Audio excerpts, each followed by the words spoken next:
Good morning students. हम लोग आज इक्विलिब्रियम में आयोनिक इक्विलिब्रियम इन सॉल्यूशन पर चर्चा करेंगे। आयोनिक इक्विलिब्रियम मतलब equilibrium will be there in the system which will involve the ions only in the reactant side as well as in the product side.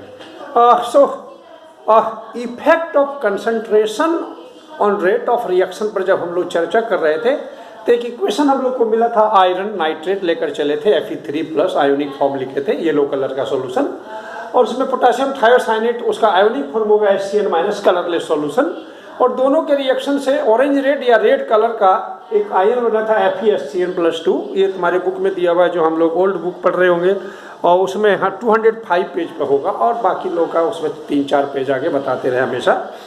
तो this equation involves ions and that's why this is known as ionic equilibrium।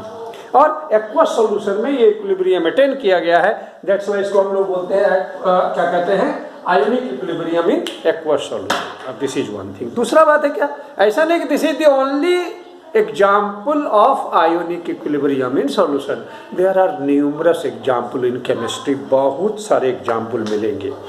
अब चलो, अब हम लोग को यही इस section में यही पर डिस्कस करना है, equilibrium in ionic equilibrium in solution, यानी equilibrium involving ions, ion involve करता हुआ इक्विलिब्रियम। अब क्या है, अब हम लोग देखें, चर्चा करें। 10th में एक एक्सपेरिमेंट था कि शुगर का सॉल्यूशन अगर बनाते हैं तो sugar solution can not conduct electricity, and that's why sugar solution और sugar is known as non electrolyte. और on the other hand common salt का solution that conduct electricity and that is known as electrolyte.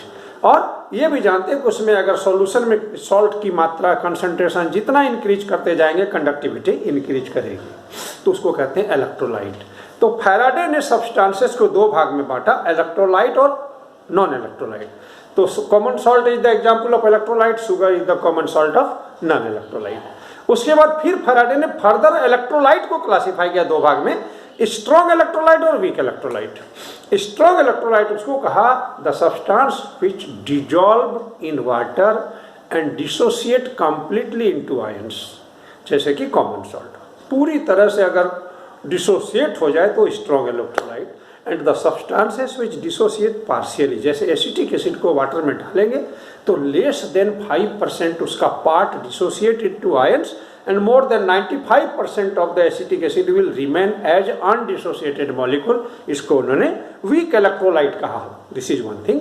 और यदि weak electrolyte है, for example ये है, ये acetic acid है, एसिटिक एसिड हमने लिया है, एसिटिक एसिड इसमें पानी डाले भी हैं, ये मॉलिक्यूल का रूप है, अगर आयन न बने तो ये अनआयोनाइज्ड फॉर्म है, और इसमें से लगभग 5% एसिटेट आयन हाइड्रोजन आयन में कन्वर्ट हो गया। अगर मान भी ले हम कि 5%, तो 100 मॉलिक्यूल्स अगर लिए थे तो 95 मॉलिक्यूल्स इसमें ऐसे ही मॉलिक्यूल के रूप में आ गया, और 5 आयन एसिटेट का और 5 आयन हाइड्रोजन का बना। और ये बनने के बाद ऐसा नहीं कि काम रुक गया, हम लोग जानते हैं इक्विलिब्रियम का बड़ा विचित्र नेचर होता है। Even after the equilibrium has been attained, the process of forward direction and reverse direction continues, and that's why such equilibrium is known as dynamic equilibrium। dynamic equilibrium हम लोग कहते हैं। तो इस तरह का जो इक्विलिब्रियम होगा जिसमें देखिए अनडिसोसिएटेड मॉलिक्यूल है, आयन्स है, और इसके बीच एक इक्विलिब्रियम है, इसको आयोनिक इक्विलिब्रियम कहते हैं। और एसिड्स, बेस और सॉल्ट ये सभी इलेक्ट्रोलाइट की कैटेगरी में आते हैं, चाहे स्ट्रॉन्ग इलेक्ट्रोलाइट हो या वीक इलेक्ट्रोलाइट हो। तो थोड़ी सी चर्चा हम लोग करेंगे एसिड, बेसिस एंड सॉल्ट्स, फिर वहां से आयोनिक इक्विलिब्रियम की पढ़ाई आगे। Acids, basis and salts, acids, basis and salts, acids, basis and salts, acids, basis and salts. हम लोग जानते हैं कि ये सब नेचर में अकर करता है, एसिड हो या बेस हो या सॉल्ट। हाइड्रोक्लोरिक एसिड हम लोग के स्टोमक में गैस्ट्रिक जूस में सीक्रेट होता है, उससे डाइजेशन होता है, सब लोग जानते हैं। एसिटिक एसिड जो है वो विनेगर का पार्ट होता है, जो हम लोग पिकल्स में यूज करते हैं। लेमन एसिड का, साइट्रिक एसिड का एग्जाम्पल है। ऑरेंज एस्कॉर्बिक एसिड का एग्जाम्पल अति है, सोर्स है। टार्टेरिक एसिड का सोर्स है टमारिन, इमली। तो these are some of the examples from where we do get the acids, और एसिड हम लोग जानते हैं खट्टा होता है, इसीलिए उसका लैटिन भाषा में खट्टा को एसिडस कहते हैं, इसलिए इसको एसिड बोलते हैं। एसिड की और बातें सब पढ़ने की शायद जरूरत नहीं है लेवल्थ में कि ब्लू लिटमस को रेड कर देता है। कुछ एसिड जो है वो कुछ मेटल के साथ रिएक्शन करके हाइड्रोजन गैस लिबरेट करता है, ये सब अभी छोड़ देते हैं। बेस का example washing soda best example है, नेचर में भी मिलता है। ये है रेड लिटमस को ब्लू करता है, इसका सॉपी टच होता है एंड टेस्ट बीटर होता है।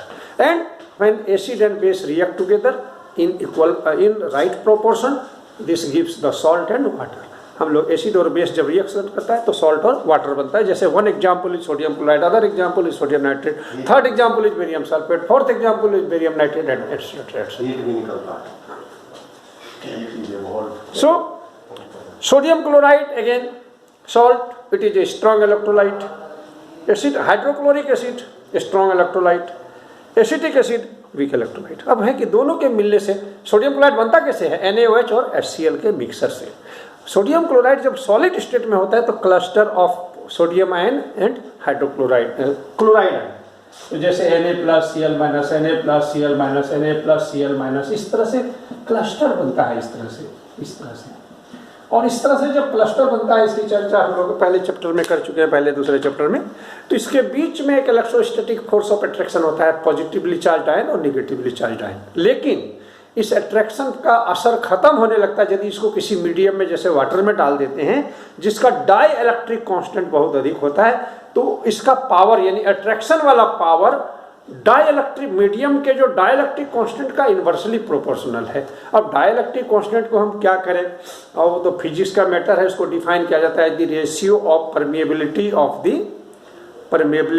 This medium and the permeability of the space between the space available between the medium. तो फिजिक्स का मैटर है, बट हम लोग जानते हैं कि हमारा केमिकल में सबसे ज्यादा डाइलेक्ट्रिक कांस्टेंट वाटर का है। तो जब इसमें वाटर में इसको डालते हैं तो वाटर का डाइलेक्ट्रिक कांस्टेंट 80 है, इसका मतलब इसका जो फोर्स ऑफ अट्रैक्शन है प्लस आयन और माइनस आयन के बीच 80 टाइम्स कम हो जाता है। नतीजा ये होता है कि फ्री हो जाते हैं आयन, और ये आयन हम लोग कहते हैं ना कि सोडियम क्लोराइड को जब पानी में डालते हैं तो पॉजिटिव आयन और नेगेटिव आयन प्लस कैटायन और एनायन सेपरेट होकर वाटर में फ्रीली मूव करने लगते हैं। तो उसका पीछे कारण वही है, ठीक है। अब हम लोग देखें कि अगर आयोनाइजेशन की बात करें, अच्छा ये तो आयन के रूप में था ही, सॉलिड में क्लस्टर बना हुआ था, करीब करीब था, पानी में डाले आयन अलग अलग हो गया, माने आयन था क्लोज अप्रॉक्सीमेटी में था, नजदीक, पानी में डाले फ्री हो गया, यानी आयन था फ्री हो गया, इसको डिसोसिएशन कहते हैं। बट जरा HCl की हालत देखो, एकदम प्योर मॉलिक्यूल है, कोई आयन है ही नहीं, इसमें कोवेलेंट बॉन्ड है, बट जैसे इसको पानी में डालते हैं ये जो है क्या होता है, आयन में टूट जाता है, breaks into ions.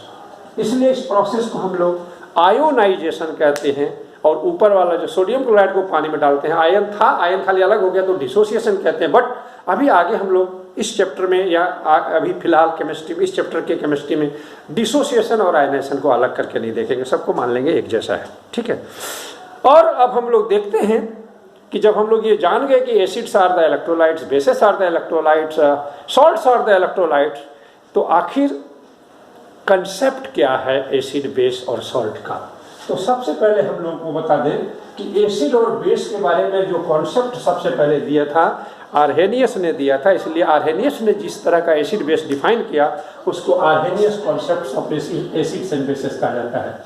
Arrhenius concept of acids and bases, concept of acids and bases, Arrhenius concept of acids and bases, acids and bases, Arrhenius concept of acids and bases, Arrhenius concept of acid and bases. तो Arrhenius ने कहा the substances which when dissolve in water, जिसको जब water में dissolve करेंगे then dissociate in water to give hydrogen ion are acids and those substances which dissolve in water to give hydroxyl ion are the bases.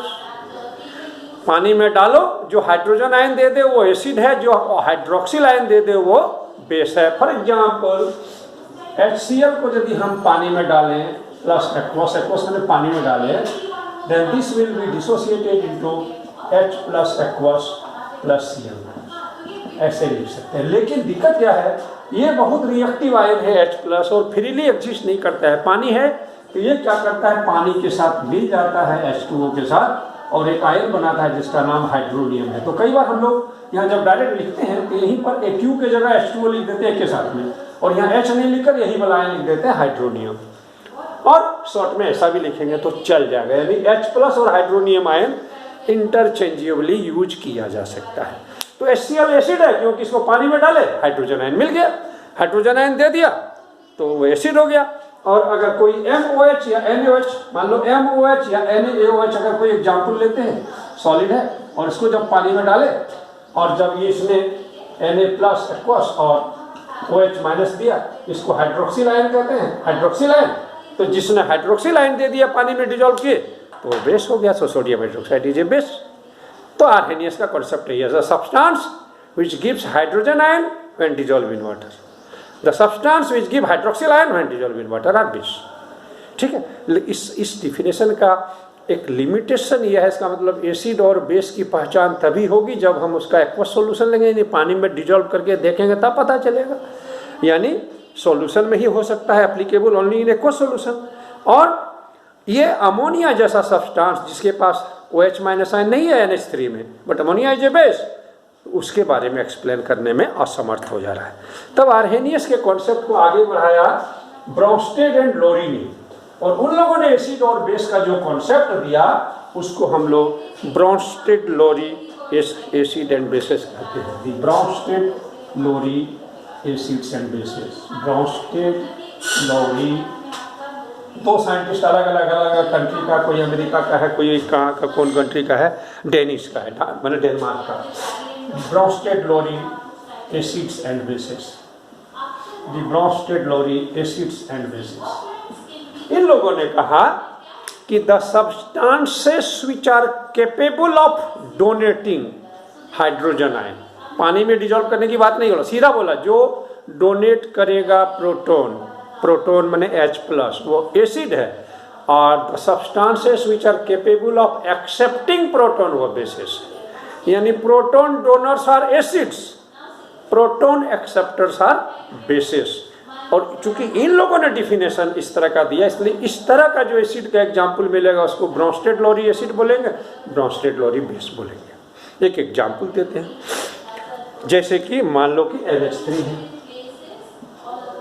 NH3 है, aqueous form लिख दिया है, अलग बात है, गैस लिखने से भी चल जाता, प्लस वाटर है liquid. This gives rise to NH4+ aqueous and then OH- aqueous. अब इस इक्वेशन को जरा देखो लेफ्ट साइड में क्या लिए थे और राइट साइड में क्या बन के तैयार है। तो देखो कि अमोनिया से जब यहाँ आए हैं तो ऐसा लगता है कि NH3 ने प्रोटॉन एक्सेप्ट किया है कहीं से। मिला के देख लो NH3 और NH4+ में, फिगर टेस्ट कर लो, फिगर टेस्ट बहुत 6 क्लास से ही पढ़ते आ रहे हो। NH3 और NH4+ में कंपेयर करो, व्हाट इज द डिफरेंस, तो पता चलेगा H+ का डिफरेंस। ऐसा लगता है इसने H+ एक्सेप्ट किया, और जो एक्सेप्ट करे वो बेस। और यहाँ इसको और इसको जरा मिला के देखो तो ऐसा लगता है कि H2O का H+ माइनस कर दो, OH- बचेगा। इसका मतलब H+ इसने डोनेट किया, this is an acid. So water is an acid, ये this is ammonia is a base. ये तो हम लोग लेफ्ट से राइट गए, लेकिन रिएक्शन दोनों तरफ हो रहा है। अब जरा रिवर्स रिएक्शन में जब हुआ होगा, when the reaction has been reversed back आया होगा, तो NH4 से जब अमोनिया बना होगा तो H+ इसने लिबरेट कर दिया है। ठीक है, इसीलिए ये एसिड होना चाहिए, लेकिन इसको एसिड नहीं बोल के इसको कंजुगेट एसिड बोलेंगे। क्यों बोलेंगे अभी थोड़ी देर बाद बताते हैं। और इसको कंपेयर करो, OH- से वाटर बनने के लिए इसने प्रोटॉन एक्सेप्ट किया होगा, so this is a base, और बोलेंगे यहाँ पर कंजुगेट बेस। अब जो है, अब जरा सा देखो सॉल्यूशन में, चूंकि OH- आ गया इसलिए सॉल्यूशन अल्केलाइन नेचर का हो गया, इसमें कोई दो। अब जरा सा देखो कि अमोनिया और NH4+ में अगर कंपेयर करोगे, एक ऐसा पेयर है दोनों का which differs only by a proton, तो इस दोनों का नाम होगा एक पेयर, एक है एसिड एक है बेस। NH4+ एसिड है, ये बेस है, इसको बोलते हैं कंजुगेट एसिड बेस पेयर। और H2O और OH- में अगर कंपेयर करो, यहाँ भी केवल एक प्रोटॉन का अंतर है, ये दोनों भी पेयर है। तो ये दोनों एक पेयर है और ये दोनों एक पेयर है, इसका नाम होता है कंजुगेट एसिड बेस पेयर। और नियम है अगर ये कमजोर बेस है, यानी ये आसानी से अगर वो प्रोटॉन एक्सेप्ट नहीं कर पा रहा तो ये वाला बहुत आसानी से प्रोटॉन डोनेट करेगा। यानी अगर बेस वीक है तो उसका कंजुगेट एसिड स्ट्रांग होगा, यही रूल है। एक दूसरा एग्जाम्पल हम लोग चर्चा करते हैं, दूसरा एग्जाम्पल चर्चा करते हैं HCl plus water, HCl plus water,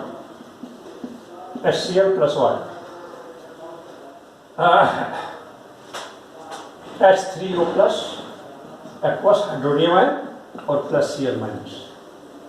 अब इसकी तुलना हम करते हैं यहां से Cl माइनस से, तो देखेंगे कि HCl has donated proton and that's why this is an acid. और जब इसको इससे पेयर बनाते हैं तो लगता है कि वाटर ने एक प्रोटॉन एक्सेप्ट किया है, that's why this is a base. और अगर रिवर्स देखते हैं, रिवर्स, तो Cl माइनस एक प्रोटॉन एक्सेप्ट करके ये बनाएगा, एक्सेप्ट करने वाला होता है बेस, कंजुगेट बेस। और रिवर्स रिएक्शन अगर देखते हैं तो हाइड्रोनियम आयन अगर एक प्रोटॉन डोनेट कर दे तो वाटर बनेगा, इसलिए इसको कहते हैं कंजुगेट एसिड। फिर यहाँ पेयर बनाना हो तो वाटर और हाइड्रोनियम का पेयर होगा, प्रोटॉन का अंतर है, कंजुगेट एसिड बेस पेयर। और HCl और Cl माइनस का पेयर बनेगा, एक केवल प्रोटॉन का अंतर है, एक एसिड है एक बेस है।